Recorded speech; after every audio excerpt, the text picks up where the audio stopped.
शेख मोहम्मद बिन Rashid Dubai को oil producing country से convert करके टूरिस्ट स्पॉट बनाने के लिए एक आलीशान और शाहाना स्ट्रक्चर बनवा रहे थे। दुबई के साहिल से 1300 फीट की दूरी पर यह दुनिया का सबसे ऊंचा होटल होने वाला था और शायद सबसे ज्यादा लग्जरी भी। ये साल था 1996 और यही वो बिल्डिंग थी जिस पर दुबई का फ्यूचर डिपेंड कर रहा था, क्योंकि अब दुबई के पास कमाई का कोई जरिया नहीं बचा। नाज़रीन, इस वीडियो के पार्ट 1 में आपने देखा कि कैसे इंजीनियर्स ने खास तौर पर बुर्ज अल अरब के लिए समंदर में एक आर्टिफिशियल आइलैंड बनाया। साथ साथ आपने ये भी जाना कि सेलिंग बोट के इस डिजाइन की फाउंडेशन बनाने के लिए कंस्ट्रक्शन टीम को किन किन चैलेंजेस का सामना करना पड़ा। और अब वीडियो के पार्ट 2 में आप जानेंगे कि कैसे बुर्ज अल अरब का स्ट्रक्चर खड़ा किया गया। स्ट्रक्चर खड़ा होने के बाद जब इंजीनियर्स को मालूम पड़ा कि ये अर्थक्वेक और स्टॉर्म प्रूफ नहीं है, तो फिर कैसे इस मसले से जान छुड़ाई गई। कैसे 2 सालों तक इंटीरियर डिजाइन का काम चलता रहा और 2 सालों की मेहनत के बाद भी शेख ने इस डिजाइन को क्यों रिजेक्ट कर दिया था।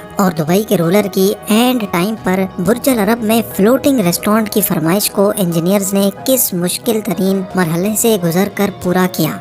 तो आइए वीडियो को आगे बढ़ाते हैं। Challenge number 4। 2 सालों की मेहनत के बाद इंजीनियर्स और आर्किटेक्ट्स आखिरकार बिल्डिंग का स्ट्रक्चर आधा खड़ा कर चुके थे, लेकिन जैसे जैसे बिल्डिंग का स्ट्रक्चर बढ़ता जा रहा था वैसे वैसे नए चैलेंजेस सामने आते गए। 1996 की एंडिंग में बिल्डिंग का कंक्रीट स्ट्रक्चर तो रेडी हो चुका था, लेकिन डिजाइन पूरा करने के लिए और बिल्डिंग को अर्थक्वेक प्रूफ बनाने के लिए एक स्टील स्ट्रक्चर की रिक्वायरमेंट थी। ये स्टील स्ट्रक्चर बुर्ज अल अरब के पिलर्स की सपोर्ट थी ताकि ये सारा स्ट्रक्चर टाइटली आपस में ही जुड़ा रहे। चीफ आर्किटेक्ट टॉम राइट के डिजाइन की रिक्वायरमेंट पूरी करने के लिए ये डायगोनल स्टील ट्रस बनाने थे।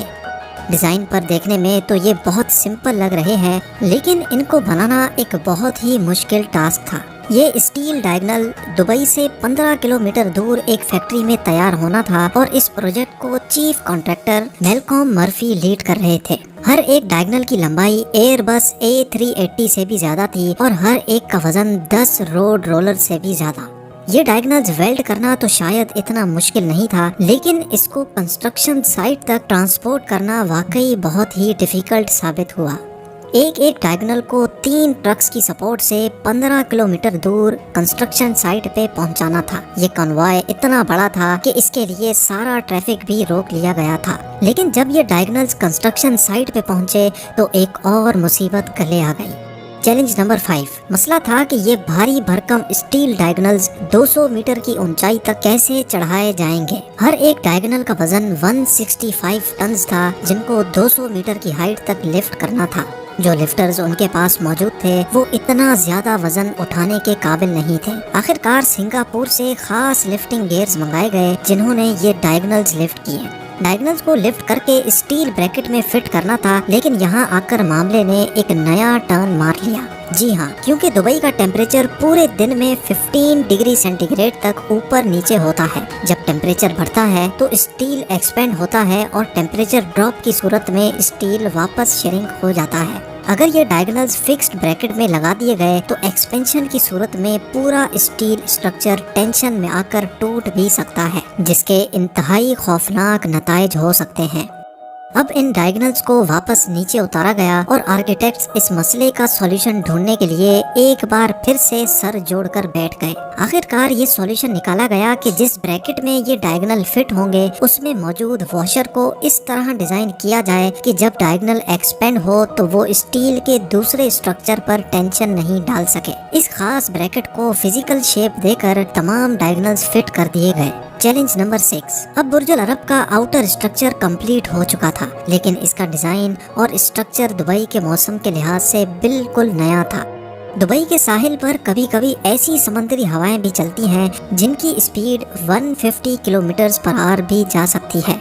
वैसे तो ये स्ट्रक्चर स्टॉर्म प्रूफ बनाया गया था, लेकिन फिर भी इसको टेस्ट करना जरूरी था। आर्किटेक्ट्स को जिस चीज का खतरा था उसको वॉर्टेक्स शेडिंग कहा जाता है, जिसमें तेज हवा जब स्ट्रक्चर से टकराती है तो एक वाइब्रेशन पैदा होती है। ये टेस्ट करने के लिए बुर्ज अल अरब का एक मॉडल विंड टनल टेस्ट में भेजा गया। विंड इंजीनियर वॉकर बुटकराइट ने जब टेस्ट किया तो वॉर्टेक्स शेडिंग का रिजल्ट पॉजिटिव आया। इसका मतलब ये था कि तेज हवाओं के दौरान बुर्ज अल अरब का स्ट्रक्चर वाइब्रेट करेगा, जो इंतहाई खौफनाक सिचुएशन को दावत दे सकता है।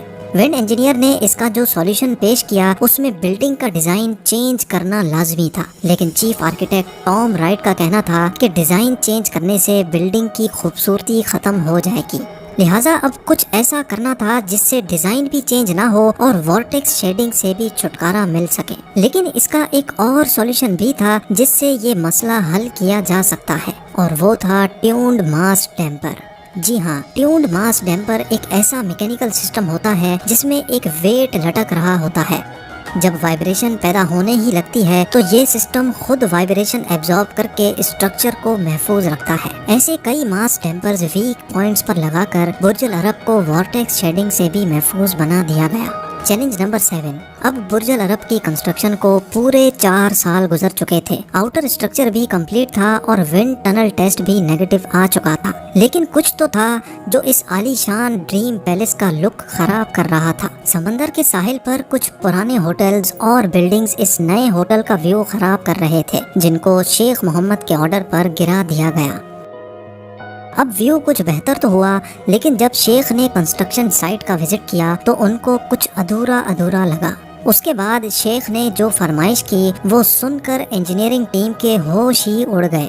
دبئی کے رولر کا کہنا تھا کہ ان کو برج العرب میں ایک فلوٹنگ ریسٹورانٹ بھی چاہیے، جہاں ڈنر کرتے وقت ایسا محسوس ہو جیسے سمندر کے اوپر ہوا میں بیٹھ کر ڈنر کیا جا رہا ہے، کیونکہ یہ فرمائش ایسی تھی کہ نہ تو اس کے لیے کوئی سپورٹ بنائی گئی تھی اور نہ ہی انجینئرنگ ٹیم اس کے لیے پریپیئرڈ تھی۔ اب کوئی نہ کوئی تو سولوشن نکالنا تھا، کیونکہ اب یہ شیخ کی فرمائش کا سوال تھا۔ یہ فرمائش پوری کرنا آرکیٹیکٹس کے لیے بہت مشکل تھا، اور اس کام کو انجام دینے کے لیے آرکیٹیکٹس کو ایک بار پھر سے اپنی لمٹس کراس کرنی پڑی۔ کئی مہینوں کی محنت کے بعد آخرکار ایک ڈیزائن تیار کیا گیا، جس میں برج العرب کے کنکریٹ کور میں اسٹیل بریکٹس لگائے گئے اور پھر ان میں 10 موٹی بیمز ڈالی گئیں۔ ان بیمز کے اوپر لوہے کا اسٹرکچر بنا کر اس کو شیشے سے سیل کیا جائے گا۔ برج العرب کا یہ فلوٹنگ ریسٹورانٹ واقعی انجینئرنگ ہسٹری کے کمپلیکس ماڈلز میں سے ایک ہے۔ Challenge number 8۔ کیونکہ برج العرب کی خوبصورتی باہر سے زیادہ اس کے انٹیریئر میں ہے، اسی وجہ سے اب باری تھی کہ world class super luxury hotel کے انٹیریئر ڈیزائن کا کام جلد از جلد اسٹارٹ کیا جائے۔ لیکن دبئی کا موسم ایسا ہوتا ہے کہ یہاں کی ہیومیڈیٹی 100% تک پہنچ جاتی ہے اور ٹیمپریچر 50 ڈگری سینٹی گریڈ۔ اگر بلڈنگ کے اندر کی ہیومیڈیٹی اور ٹیمپریچر کو کم نہ کیا گیا تو انٹیریئر ڈیزائننگ میں شامل گولڈ پلیٹنگ اور ووڈ کارونگ کا کام نہیں کیا جا سکے گا۔ اسی وجہ سے اب ٹاسک تھا اس عالی شان بلڈنگ کو ٹھنڈا کرنے کا۔ یہ سال تھا 1997 اور اب برج العرب کو پہلی بار سینٹرلی ایئر کنڈیشن کرنے کا کام شروع ہو گیا، جس کے لیے ونڈو پینل لگا کر بلڈنگ کو سیل کیا گیا اور سیلنگ بورڈ کے ڈیزائن کے حساب سے ایک سائڈ پر آئیکونک فیبرک وال لگانے کا کام بھی شروع ہو گیا۔ یہ فیبرک وال دنیا کی سب سے بڑی فیبرک وال ہے جو برج العرب کے پورے ایک سائڈ کو کور کیے ہوئے ہے۔ اس کی خاص بات یہ ہے کہ یہ سن لائٹ کو ریفلیکٹ کرتی ہے، جس سے بلڈنگ کا ٹیمپریچر بھی کم رہتا ہے۔ بلڈنگ سیل ہونے کے بعد پہلی بار 1997 میں برج العرب کا سینٹرل کولنگ سسٹم آن کر دیا گیا، اور تب سے لے کر اب تک یعنی پچھلے پورے 24 سالوں سے کوئی ایک دن ایسا نہیں ہے جب برج العرب کا کولنگ سسٹم بند ہوا ہو۔ Challenge number 9۔ دن رات کی محنتوں کے بعد اب برج العرب انٹیریئر ڈیزائننگ کے لیے بالکل ریڈی تھا۔ انٹیریئر ڈیزائننگ کا کام مشہور ڈیزائنر خوان چو نے کرنا تھا، جو ورلڈ کلاس ڈیزائننگ کی ماہر ترین ڈیزائنر ہیں۔ کنگ آف برونائی کے محلات بھی اسی ڈیزائنر نے ہی ڈیزائن کیے تھے۔ ڈیزائنر نے بتایا کہ شیخ محمد کو ایسا ڈیزائن چاہیے جو آج سے پہلے نہ کبھی بنایا گیا ہو اور نہ ہی بعد میں ایسا ڈیزائن کوئی بنا سکے۔ اس ڈیزائنر کو برج العرب کے 202 سویٹس اور 180 میٹرز اونچا ایٹریم ایسے ڈیزائن کرنا تھا کہ دنیا اس کو دیکھ کر ہی حیران رہ جائے۔